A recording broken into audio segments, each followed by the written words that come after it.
Civil code के लिए dictation संख्या 17, स्पीड 80 शब्द प्रति मिनट।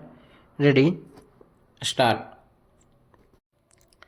इलाहाबाद उच्च न्यायालय नियमावली, 1952 के अध्याय 8 के नियम 5 के तहत तत्काल इंट्रा न्यायालय अपील पर अपीलकर्ता द्वारा रिट याचिका संख्या 406 में पारित निर्णय और आदेश दिनांक 28/5/2015 की यथार्थता को चुनौती देने के लिए सबसे अधिक निर्भर किया गया है। Full stop. इस मुद्दे पर विचार करने के बाद कि क्या विवाद को अधिनियम 1860 की धारा 25 के तहत निर्धारित प्राधिकरण को संदर्भित करने की आवश्यकता है, न्यायालय का विचार है कि यह इस तरह के संदर्भ के लिए उपयुक्त मामला नहीं है, क्योंकि विरोधी पक्ष संख्या 3 ने अपना दावा CIBC से संबंधित एक अलग सामान्य निकाय पर स्थापित किया है, जो वर्तमान में मौजूदा निकाय से अलग है। Full stop.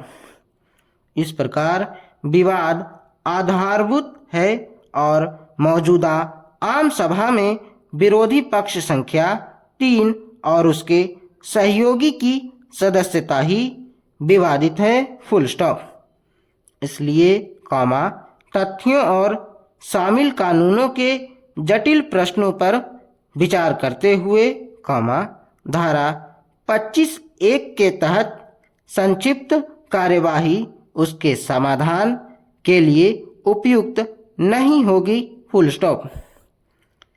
विरोधी पक्ष संख्या 3 और उसके सहयोगियों को भी धारा 25(1) का सहारा लेने में मुश्किल होगी कि वे मौजूदा सामान्य निकाय के 2/3 सदस्यों को इकट्ठा करने में सक्षम नहीं होंगे, क्योंकि वे एक अलग सामान्य निकाय पर अपना दावा कर रहे हैं। Full stop.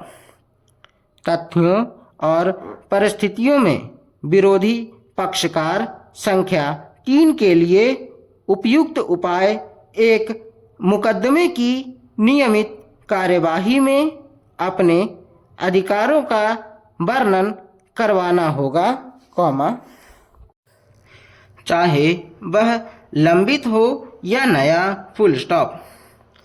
तब तक उनके पास याचिकाकर्ता समिति में कामकाज में हस्तक्षेप करने का कोई अधिकार नहीं है और न ही इसके संबंध में कोई विवाद या आपत्ति उठाने का अधिकार ही है। Full stop. पैरा।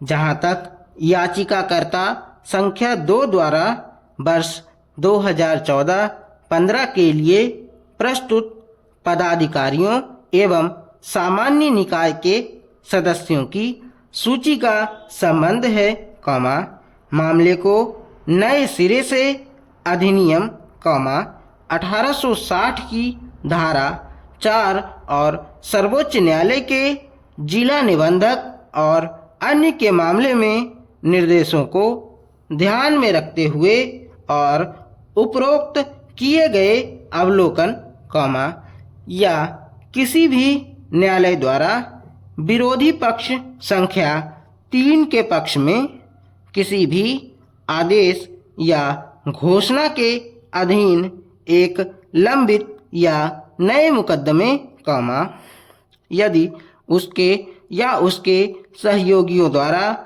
दायर किया गया हो, निर्णय लेने के लिए मामले को निबंधक को वापस भेजा जाता है। Full stop.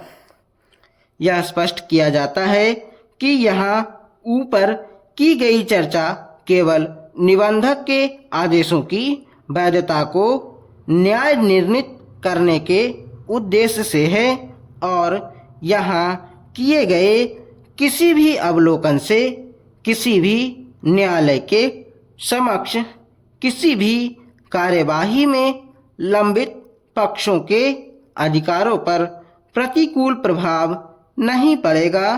Full stop. Para.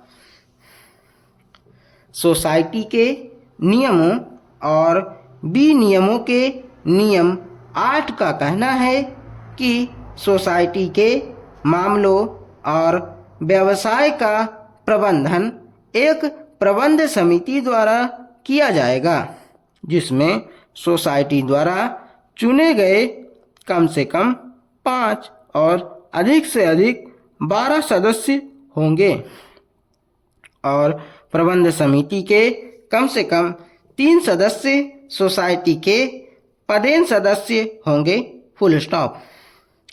Society के नियमों और विनियमों के नियम 9 के अनुसार, सोसाइटी के उपरोक्त पदेन सदस्य पहली प्रबंध समिति होंगे और वे सोसाइटी की पहली आम बैठक के बाद तक पद पर बने रहेंगे। Full stop.